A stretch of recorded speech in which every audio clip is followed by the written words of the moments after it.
La persona que están ustedes viendo es Eduardo Ferrer MacGregor, es de nacionalidad mexicana y es quien tendrá a cargo pues esta audiencia que ha sido programada para el 12 de febrero en la que se evaluará el mencionado indulto otorgado a Alberto Fujimori y también el seguimiento que se hace de la sentencia que se dictó en el caso Barrios Altos y Cantuta. Para hablar de este tema y de esta posibilidad y examinar lo que fue el proceso de extradición, porque no olvidemos que los juicios para Alberto Fujimori, los juicios que condenaron a Alberto Fujimori estuvieron enmarcados en un expediente de extradición que llegó desde Chile. Está con nosotros ya quien fuera procurador para el caso Fujimori Montesinos, en ese momento el señor Antonio Maldonado. Bienvenido, doctor. Muchísimas gracias por estar con nosotros. Gracias por su invitación. No, al contrario, a usted, porque sabemos que los días todavía son complicados, pero importante el tema y la gente se pregunta, ¿se podrá anular el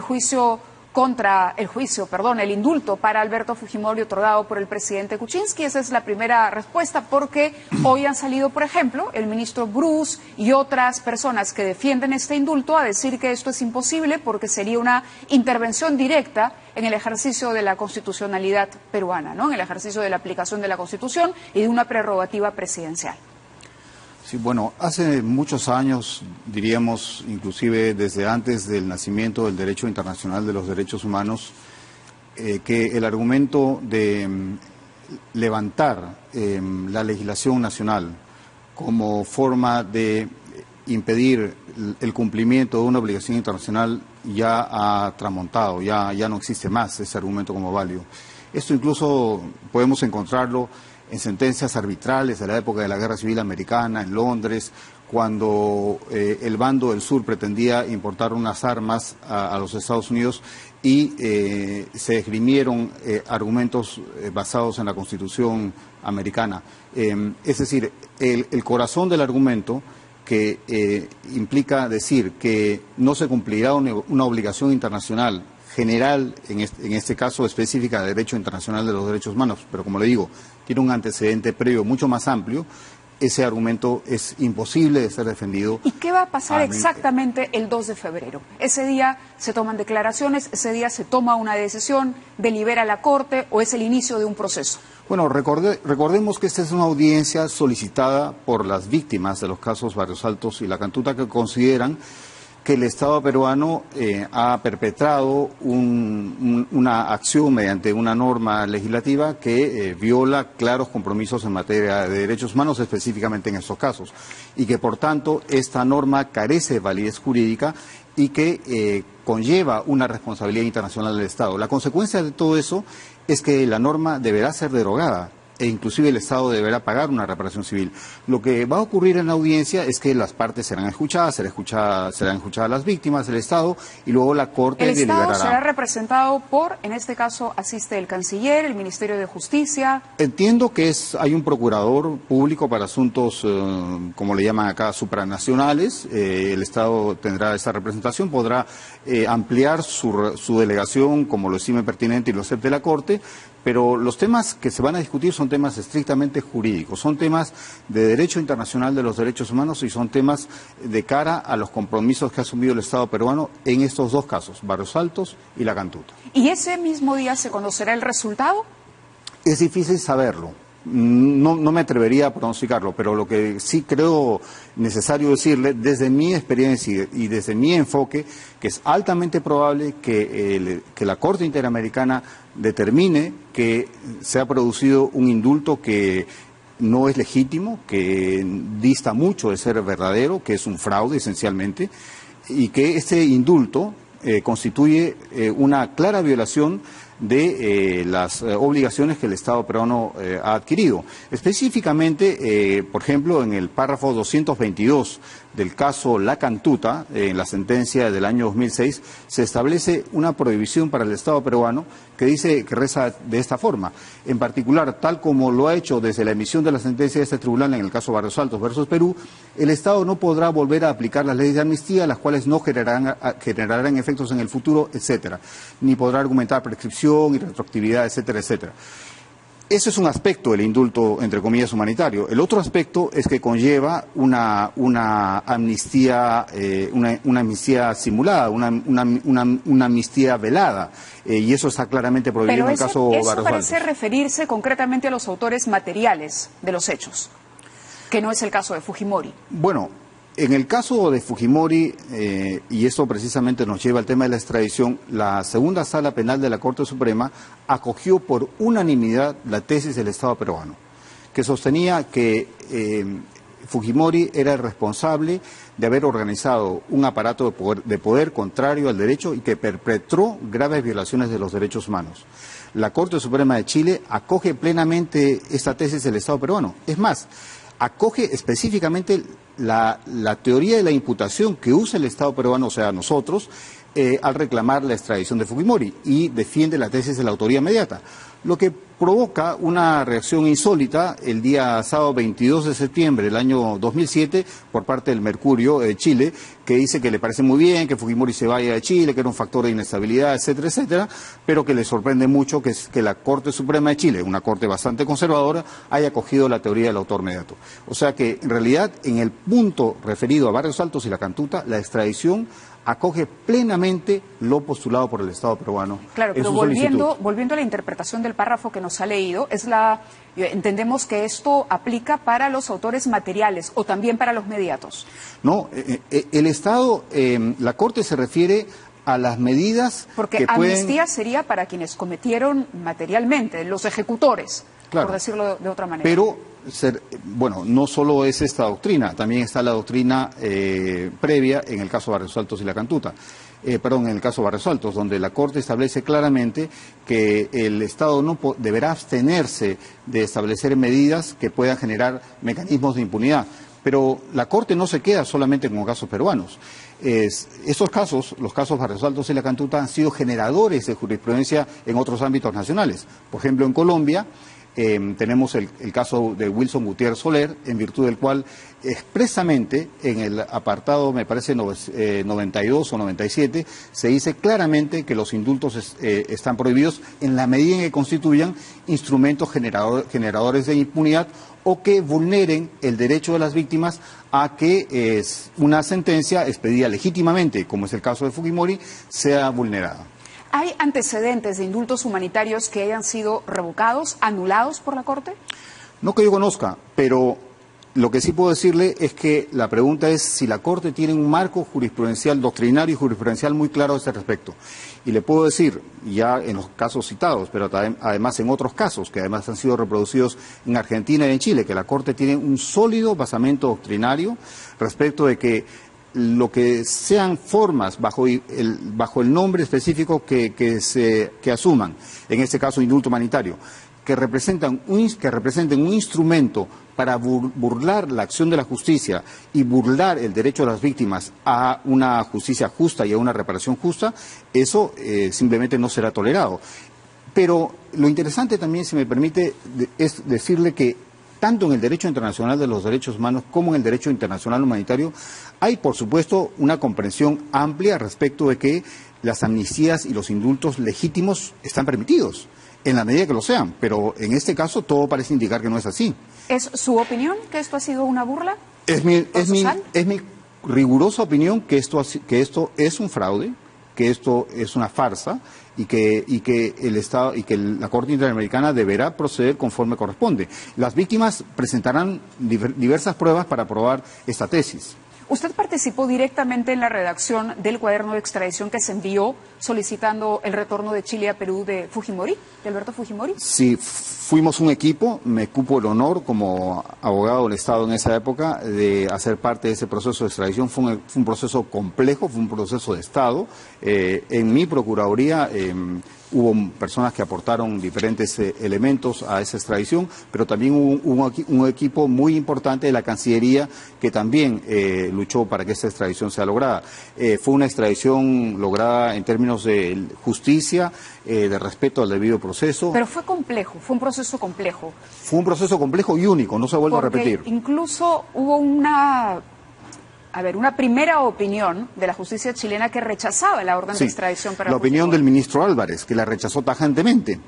Contrariamente a la opinión de la fiscal Mónica Maldonada, que estimaba que de los 13 cuadernos, porque ya en esa época eran 13 cuadernos, habíamos presentado originalmente 12 y luego ampliado uno 13º, debían aprobarse 12. El ministro Álvarez rechazó tajantemente la solicitud del Estado peruano, pero fue revocada por la segunda sala penal de la Corte Suprema de Chile. ¿Y cuál era el argumento para que rechazara Álvarez esto? ¿O era un tema político? El ministro Álvarez en realidad acogió casi todas las tesis de Alberto Fujimori, empezando con algunas muy absurdas, como por ejemplo que el estándar que se debía observar en la extradición era el equivalente a una persona que iba a ser condenada en Chile, cuando el estándar que buscaba el Estado peruano, de acuerdo al Código de Procedimientos Penales chileno vigente, era el estándar de los indicios razonables o las presunciones fundadas.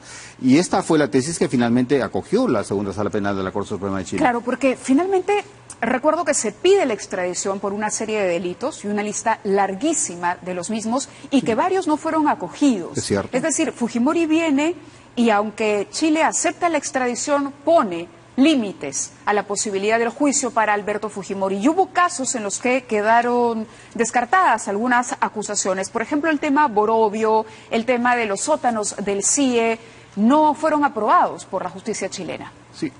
Varios casos de corrupción no fueron, por ejemplo, medicinas chinas, por ejemplo, desviación de fondos. Acá tengo los... Por ejemplo, sí. APRODEF, Faisal APRODEF, no fueron acogidos por la justicia de Chile. Malversación de fondos tampoco. Pero permítame citar al doctor Alfredo Echeverri, que fue nuestro abogado en Chile, cuando le hicieron más o menos la misma pregunta hace poco. Él dijo... Echeverri dijo, eso me parece la estrofa del corrido mexicano La muerte de Rosito Elvírez.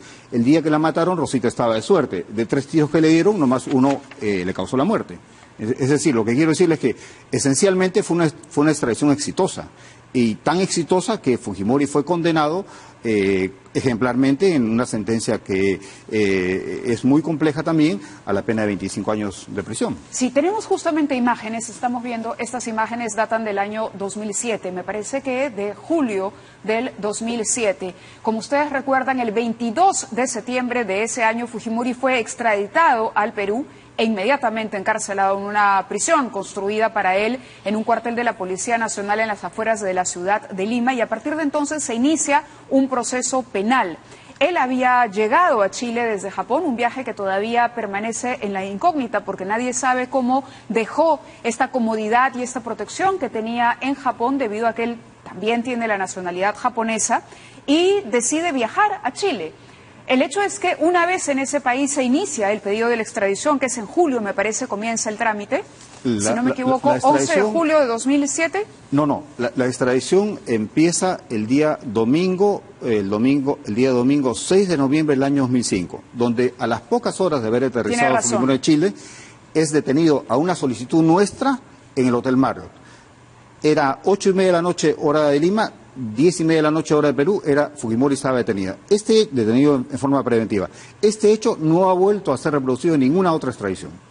Claro, estamos viendo esas imágenes. En esas imágenes, bueno, ha pasado el tiempo, evidentemente, pero él está con la familia, me parece. De repente usted recuerda estas imágenes, es un Alberto Fujimori mucho más compuesto del que vemos ahora. Bueno, estaba acompañado de la familia porque llegó gente de la familia, del partido también a visitarlo, su defensa. Eso me parece que fue ya cuando Fujimori estaba en la lujosa hacienda Chicureo, ¿no? En Vitacura. Bueno, Fujimori intentó una serie de articulaciones todas rechazadas, como por ejemplo decir que le asistía la inmunidad de jefe de Estado, cosa que era por supuesto jurídicamente equivocado, como también postular al Senado del Japón por una facción minoritaria de derecha, ¿no? Todo eso fracasó, ¿no? Sí, recordamos ese intento de participación en la política chilena y ustedes pueden ver ahí a su hija Sachi. En efecto, esto era la hacienda Chicureo.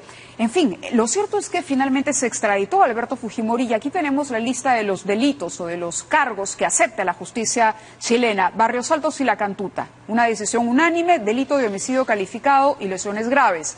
El caso de los congresistas tránsfugas también fue una decisión unánime, delito de asociación ilícita para delinquir y corrupción activa de funcionarios. La pena no sería menor de 5 años. Dice este resumen: indemnización de 15 millones de dólares a Vladimiro Montesinos. Ustedes recordarán también el allanamiento de la casa de Montesinos. Es un delito de encubrimiento real, usurpación de funciones, abuso de autoridad, espionaje telefónico y medios de comunicación. El gobierno de Fujimori acusado por la compra de la línea editorial de medios de comunicación. El kit del asunto o la discusión jurídica se va a centrar el 2 de febrero en si los casos, Barrios Altos y La Cantuta, esto que está aquí tipificado como delito de homicidio calificado y lesiones graves, se consideran delitos de lesa humanidad o no. Y el cuestionamiento de quienes defienden el indulto es que justamente la sentencia firmada por el doctor San Martín dice que estos delitos configuran delitos de humanidad, pero en la aprobación del cuadernillo de extradición no se dice.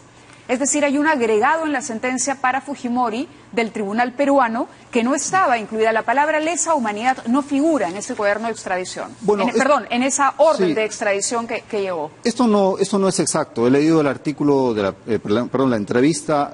Me parece que es el sociólogo Hugo Neira el que se atreve a hacer estas afirmaciones. Yo lo invito a leer la sentencia de la segunda sala penal de la Corte Suprema de Justicia de Chile. Entre los apartados 93º al 97º, en que se refieren al caso Barrios Altos La Cantuta, la Corte Suprema de Chile acoge totalmente el planteamiento peruano. O sea, que no se trataron de delitos comunes, de hechos aislados, que se trató de una política de Estado con la consecuencia de producir graves violaciones de los derechos humanos. Pero en el documento consta, porque lo importante no es la interpretación, sino lo que dice el documento, la orden de extradición. Mire, sí, como le reitero. ¿Dice que son delitos de lesa humanidad? Lo que dice claramente es que intervino un grupo armado creado desde el Estado, el Grupo Colina, que produjo una serie de diferentes violaciones graves de los derechos humanos. Y luego concluye de la manera, digamos, lacónica, como es el estilo de los jueces chilenos, sosteniendo que se ha aprobado la tesis peruana del homicidio calificado y las lesiones corporales. Pero todo esto es la síntesis de un argumento mucho más amplio y que la sala penal del juez San Martín, correctamente, desde mi punto de vista, legítimamente, sin lesionar el principio de legalidad penal, interpreta complementariamente como equivalentes a crímenes de lesa humanidad. Y eso es correcto, eso no me parece ninguna atrocidad. Finalmente tengo que preguntarle, usted lo hemos citado como jurista y por la experiencia que tiene en un proceso tan complicado, que hoy vuelve a la memoria y hoy es necesario examinar, porque evidentemente vamos a tener que hacer arqueología para entender qué puede pasar a nivel jurídico en la Corte, cuál va a ser la lectura que se haga desde estos organismos que protegen los derechos humanos de lo que ha firmado el presidente Pedro Pablo Kuczynski. Usted en algún momento dijo que el fujimorismo, y esto no hace mucho, era una fuerza desestabilizadora que pretende gobernar de facto el país. Fuerza Popular busca que se cree una procuraduría para poner a las personas afines. Y estas son críticas que hace recientemente al manejo político del fujimorismo. ¿No está hablando antes que un jurista un antifujimorista? Bueno, soy una persona de convicciones democráticas profundas, es decir, soy un abogado que cree hacer una interpretación legítima jurídica de los hechos que se someten a mi interpretación, pero también soy una persona con convicciones morales muy claras. Yo no soy una persona neutral, es decir, es como que le pidiésemos a los grandes patricios de la República Española que fueran neutrales en la Guerra Civil Española. No es el caso, por supuesto, o en contextos donde hay que tomar posición. Yo tengo claramente en lo político una posición muy clara. ¿Qué es el antifujimorismo? Yo considero que el fujimorismo, para tener el derecho a hacer política en el Perú, tendría que haber hecho muchas cosas que no ha hecho.